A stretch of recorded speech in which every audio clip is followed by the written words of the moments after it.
এটা হলো সোনার তৈরি একটা প্লে স্টেশন 5, আর এটা হলো $100 মিলিয়ন রোবট, এটা তো অনেকটা দামি। আর এটা হলো একটা ফ্লাইং কার। আমরা পৃথিবীর সব থেকে দামি টেকনোলজির উপরে রিয়াক্ট করছি। তাহলে শুরু করা যাক এই $10,000 গুচি এক্সবক্স দিয়ে। তার মানে এটা $10,000 আর এটা একদমই নর্মাল এক্সবক্সের মতো, তাই না? আমরা 9,500 ওই বক্সটার জন্য দিচ্ছি। নর্মালি নতুন কনসোল কেনার পর আমরা বক্সকে ডাস্টবিনে ফেলে দিই, আর কেউ যদি এই বক্সটাকে ফেলে দেয় তাহলে সে বলবে, মা কেন তুমি ওটাকে ডাস্টবিনে ফেলে দিলে? ভাবো, আমরা আমাদের বন্ধুদের পার্টির জন্য ডেকেছি, আর কেউ এক্সবক্সকে এই গুচি বক্সের ভিতরে করে নিয়ে এসেছে।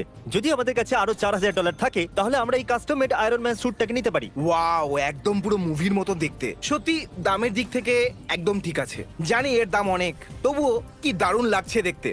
আমার হিসাবে এর দাম $20,000 কাছাকাছি হওয়া উচিত। এত দামি? হ্যাঁ, শৌখিন লোকেদের জন্য ঠিক ও, আছে।